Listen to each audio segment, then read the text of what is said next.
Hello, this is John from caveofprogramming.com, and in this tutorial we're going to look at launching sub-activities. So a sub-activity is where you launch another activity and then that activity somehow quits and you come back to the original activity that you were in. And the motivation for this is that I thought it would be good to add to my Note Squirrel application the facility for taking a photograph and then using that photograph as the image in my application. So we're actually going to work towards using the camera and taking photographs, but there are a few more things that we need to know before we can do that, and we're going to look at one of them in this tutorial. So I've created a new project here because I thought it would be simpler to look at this in the context of a few simple example projects. And what this does is it's got two activities, just two, first and other. And what they look like is they both look like this, except that, well, they've both got text areas and they've both got buttons at the bottom. And the only difference is that one says main activity and the other says other activity, and the text on the button is different too. And what I want to do is I want to make it so that when I click this button in this main activity, it launches the other activity, and then in the other activity there'll be a button called quit, and I'll click that button and I'll come back to this activity.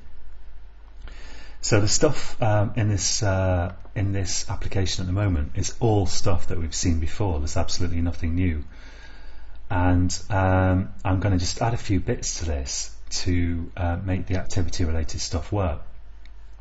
So in first activity here I've got a button, I've got a handler, a click handler for that button, and I'm going to create an intent here that can launch the other activity. So I'll say intent I equals new intent, and I'll pass it this and other activity.class.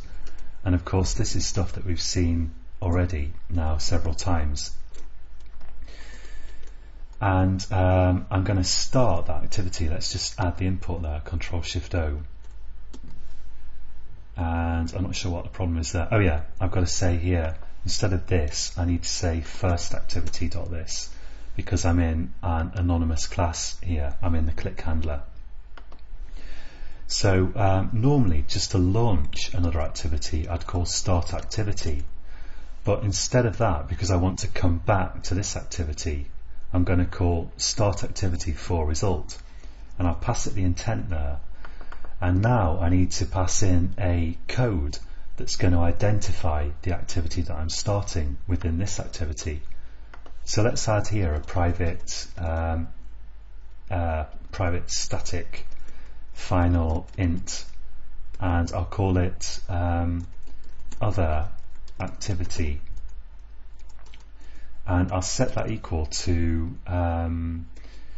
well, I could give it any number I like really. Let's just give it 7 completely arbitrarily. And now I need to pass that code to this other activity, and you'll see why that's useful in a moment. Sorry, I'm not passing it to the other activity, I'm just supplying it to start activity for result. So I type other activity here, and there we go. So the point is really, this is exactly the same as start activity.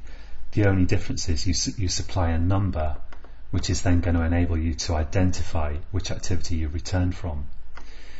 Now the next thing here is I need to override a method of this activity. So I'm going to right click, go to source, override implement methods, and the one I want to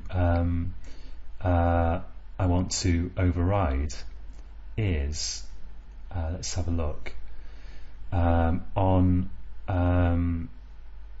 it's called, one second, on activity result. There it is. I actually completely forgot and had to go away and look it up, but here we are on activity result. So I'm going to override that method, and what will happen is so I'm going to launch this activity here, and that is then going to quit by a mechanism that I'll create in a minute. And when that quits, I'm gonna land in this method here, and in this method I'm going to say let's say switch request code. So I've got this parameter here, request code, and I'm going to switch on it. And in fact, that request code is this that I supplied when I called start activity before result. So I'm going to say case other activity, which was the request code I supplied. And then we can say action as appropriate.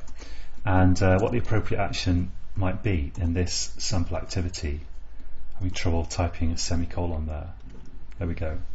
I'm not sure, but let's just, so we can see something happening, let's say toast.make text this returned, I'm going to say returned with result code. I'm going to add on this other parameter, result code, and we'll see that in a second.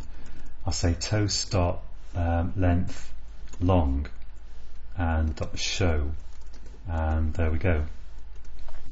So when this method is called onActivityResult, I'll get a request code which will be this code here, and that enables me to tell which activity I return from, because of course we might start several different sub-activities in different places, and when you land up here you want to know which one of those sub-activities you come back from, and that's what the request code here is for. Now the sub-activity itself can supply you a result code, and that's going to come in here, and we'll see how to get the sub-activity to return a result code in just a second. So all I'll do now is just display this toast when we return back to the first activity here. Now in other activity here, that has a quit button, and in the quit button I'm just going to call finish to finish the activity. And to set the result code that I return, I'm going to call set result and supply it with a code here. So let's supply it with, we could use some predefined code here. Let's say in fact result OK, and whatever that is, in fact it has the value -1 by the looks of it, so that will do. And now finally I can run my application. So what's going to happen is, just to very quickly recap, when we click the button in this activity, we'll start the sub-activity and supply it this request code.